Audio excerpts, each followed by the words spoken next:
Auto-Trail's Imala range offers the DNA of the more luxurious products at a more affordable price point. Since launch 2 seasons ago, we understand it's been somewhat successful. So it goes forward into 2017 with a brand new layout.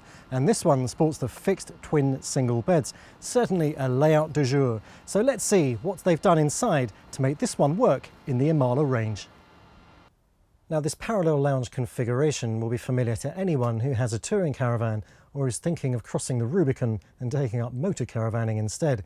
It's extremely sociable and bright, open and airy aspect too, thanks to windows on the side of the van and up above a skylight above the cab. There's a real feeling of width here, which is very impressive, and great standing height. If you just look at what they've done in the overcab section where they've allocated it for storage, but there's still this cutaway so that you can stand up in the lounge and get an amazing amount of overhead height, so there will be never any chance of feeling slightly claustrophobic. The cab is well spec'd too. It has steering controls for the audio system mounted on the steering wheel, which is a great way of being safe on the road.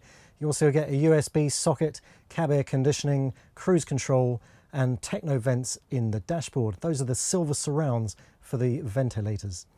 As well as that, you get the double cup holder down below, plus the USB and auxiliary inputs. And Auto-Trail has a reputation for offering extremely good media packs on its vehicles, one of which supplies this drop-down television, which is ideally mounted for watching the Magic Lantern from the lounge.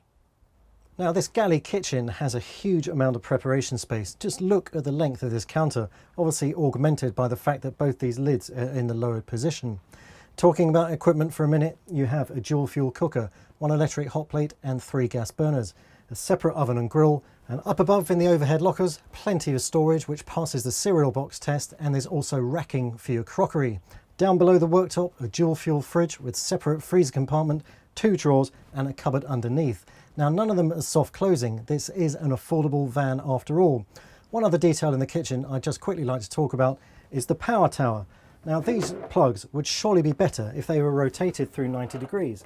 So that way there's no chance of any cable foul. It's not too bad with this, but it'd be even better if it was spun through on that axis. Now, the Imala 734's rear bedroom has much going for it, not to mention its 2 6-foot long separate beds. I tested them just now by taking my shoes off, and I reckon they break the tape at just under 6 feet each. Now, you don't have to have this configuration. You can pull out the slats here into the gangway and rearrange the cushions to make a bed that's transverse across the width of the vehicle if you want to sleep together. All very good. Now, the ambience here is spot on. 2 large windows on either side, a roof light up above over the gangway, and plenty of LED lighting in backup. But there is one other standout feature of this rear bedroom. You have the wardrobe here at the end of the gangway. Now, while that is very useful for accessing your clothes without any impediments at all, it does present you with one slight issue when you go to bed in the evening. Night, darling. Darling? Darling? The chances are, if you can't find them, they're probably asleep in the make-up bed in the lounge. Isn't it amazing to be able to film from within a Motorhomes washroom? It's not always possible, but it is in the Imala 734, and a fine arrangement it is too.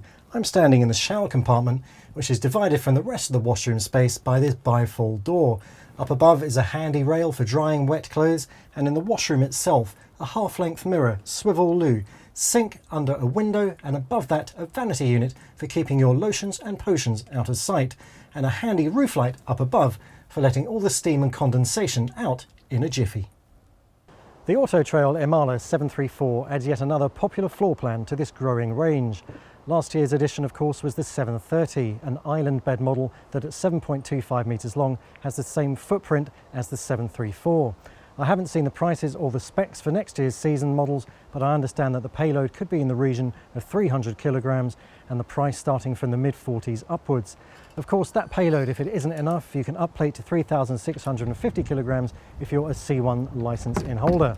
But Imala is a very impressive range, and this model in particular, with the flexibility of those twin single beds that make into a transverse double, has a lot going for it. And you have to ask yourself the question, if the entry-level product is this good, then why bother with anything else?